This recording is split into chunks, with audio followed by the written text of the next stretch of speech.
What's going on, everyone? Coach Damian Michael with the Shift Method Personal Training. First and foremost, I just want to say thank you so much. You're taking that first step on your fitness journey to better yourself for buying this Train Heroic program. This one is called MASS. So the whole goal of this training program is to build as much muscle as possible. This is a hypertrophy training program, and you're going to do some awesome work to help you get as big as possible to help meet your aesthetic goals.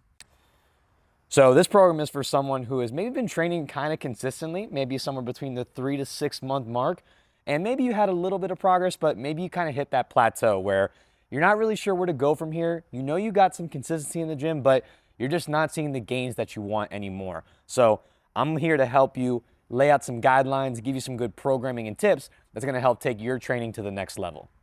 So let's go over the training split briefly. So this is going to be a 5-day training program. It's going to stay 5 days the entire time, but we're going to change some parameters as we go through. In terms of what are we doing, it's going to be 2 upper body days, 2 lower body days, and a conditioning and core day. You're going to structure them to where you're going to do different training programs on different days. So for example, you're not going to do legs back to back or upper body back to back. They're going to be spaced out accordingly. Ideally, you're going to do this Monday through Friday, have the weekends off, but if you need to push things back a day so where you have a day off in the week to match your training schedule, that is okay as well, but try your best to follow Monday through Friday to space it out appropriately. The main focus of what we're trying to do in this training program is we're trying to do what's called increasing our volume and our intensity over the span of 8 weeks, because that's how long this program is. Volume in its simplest sense for us is we're trying to increase the sets and the reps week to week on most weeks. Basically, the amount of work that you're doing is going to go up. Also, intensity is going to go up. I define intensity, or for you to understand it, we use what's called RIR, which stands for reps in reserve. So if you see me write something that says RIR 2 to 3, that means when you finish a set, you should have about 2 to 3 reps left in the tank.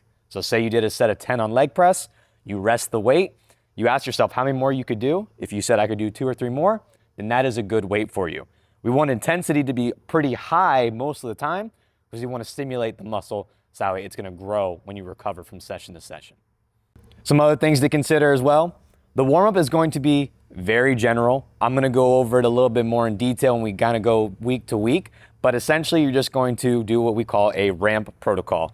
RAMP is an acronym, stands for raise, activate, mobilize, and potentiate.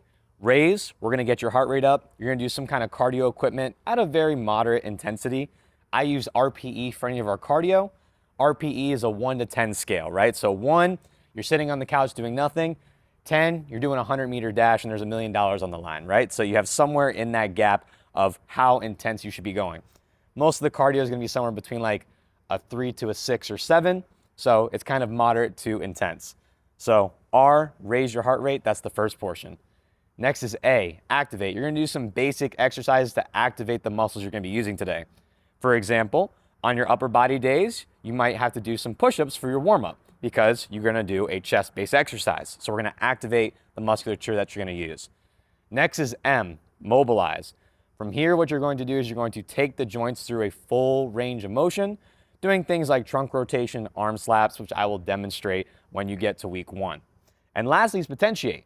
This one is essentially you're going to do a couple of warm-up sets for your main lifts. So for example, if you're doing a leg day and you got leg press and you know you use about 300 pounds usually, you're not just going to jump into 300 pounds on your first set.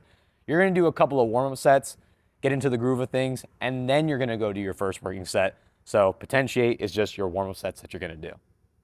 Another consideration is range of motion, meaning you want it to be a full range of motion for all exercises. So as an example, if I'm doing a bicep curl, I don't want to be cheating and only going halfway down, or if I'm starting at the bottom, only going halfway up. You want to take the muscle and the exercise through an entire range of motion for all your exercises in a controlled manner. In terms of reps, I'm always going to give you a range. So for example, you might be doing a set of lat pull downs with 8 to 12 reps. Your goal is to aim for the top of the rep range. So you're going to aim for 12.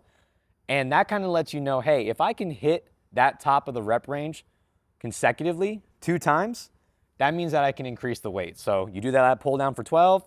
You're like, okay, that definitely wasn't reps in reserve 2 or 3 like coach wrote. You do it again and you still hit 12 and you're like, it still felt kind of light. That's your indicator to bump up the weight for your next set. Or if you run out of sets on your next session, you know what to do. If you can't hit the range, meaning if you have 8 to 12 reps and you're getting 6, 5, 4, that means that the weight is too heavy. And that means you might have to lower it so that way you can get within that range. So you have a nice little buffer to figure out what's a good weight for you. In terms of the tempo, that just kind of means the cadence of your lift, right? So if we talk about the leg press, right? You have a part where you're going down, where the weight is coming into your chest, and then you have a part where you're pushing the weight away from you and exerting force. On the part where it's coming into you, we call this the negative or the down part of the movement, you want to be controlled, right? You don't want to let gravity just kind of take over and push the weight against you. You want to do at least 2 to 3 seconds of controlled movement coming down. And then when you're exerting force, you want to be as explosive and strong as possible. So always making sure that we have a good cadence and a good tempo. For rest periods, it's going to be about 1 to 3 minutes depending on the exercise and depending on where you are. The big thing is just making sure that you're not so fatigued that you can't repeat the set, but also not taking so long that your gym session ends up being 2 hours long, because most of these are going to be between 30 to an hour and 15 minutes. Form-wise, listen, there's going to be some times where the reps are going to be very challenging, the sets are going to be taxing and going near failure, and form might go a little bit. That is okay at times. We just don't want the form to break down, so much that we're no longer using the target muscle group. So you want to make sure you push yourself, but the main form of the exercise is still staying consistent throughout the movement. Understand that you might feel sore in your first couple weeks of training. That is normal, okay? Hypertrophy training tends to stimulate, muscle damage quite a bit. And unfortunately, that means that you might be sore the first week or two. So even though you might feel like your legs are a little bit beat up or your arms are kind of hurting a bit, understand that's normal, and after a couple weeks, you should adjust to the program and be good to go. In terms of exercise selection, I picked pretty standard exercises and equipment for the gym, but let's say for some reason your gym's machine is broken or it's 6 p.m. and you're there and the gym is packed and you're like, I'm never getting on the leg press. You have the freedom to swap it out for something similar, so I'll let you kind of decide what is kind of a similar movement for you to do at the gym that day. Some training considerations that are outside of training. So we know that for hypertrophy training, the big thing is we're trying to build muscle mass, but in order to do that, it's what happens outside of the gym, right? Because when we go in the gym, we're breaking down the muscle, which is important, but now how do we recover and give our body the tools to actually go and build that muscle mass? Number one, ideally you want to be in some kind of caloric surplus. Can you build muscle mass if you're at a maintenance? Probably for a little bit, but if you really want to put your body in the best environment possible to build some mass, you want to have a little bit extra calories in your body. So I recommend, and again, you want to speak to an RD and a doctor just to be sure, but you can recommend doing about an extra 300 to 500 calories extra in your diet per day to help increase your mass a little bit and help increase your body composition to build some muscle.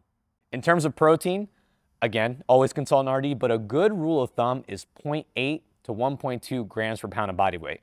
You may have heard the term, hey, just eat a gram per pound of body weight. That kind of falls right in the middle of that recommendation. So if you weigh about 180 pounds, if you eat 180 grams of protein per day, that's a pretty safe rule to say, hey, I'm getting enough protein for my training, because protein helps be that building block for building muscle mass for us. And then sleep. Sleep is huge, right? It helps us recover, it helps our body go into that healing anabolic process. So you want to make sure you're getting at least 7 to 9 hours. I know sometimes that's hard, but do your best to get good quality sleep and good quantity as well. And lastly, let's just go over how are we going to track some progress. There's a lot of different ways you can do it. You can weigh yourself to see if your weight is going up over time. So you can always check in a couple times a week with weight. You can do circumference measurements, like things like checking your biceps, your legs, your chest, different ways to see, are the parts of my body that I want to grow actually getting larger in size? Photos are another really good way to see if you're getting, the way that you want. I would recommend personally taking a couple progress photos a week, ideally in the same setting, same lighting, similar clothing, and see, am I noticing the changes in myself? Because you see yourself day to day, so it's going to take you a while to realize, but if you take photos over the span of 8 weeks and compare them, you're going to start noticing some stark differences in a positive way. And then of course, another cool thing is, hopefully over this training program, you also get some cool strength gains. Although building muscle mass and strength isn't a one-to-one, hopefully you get stronger over the course of this training program, and so that could be a good indicator that at least I'm moving in the right direction. And of course, if this training program works for you, do it again. You have access to this program for an entire year. You can run it back. You can change the weight slightly. You can adjust the exercise a little bit to keep it fresh for you. But if it ain't broke, don't fix it. So you can run this program back, hopefully get some more benefits from it, and then you'll be good to go. And so that's really it for that training program. Best of luck with you. You're going to crush this, and I'll see you on week 1, day 1.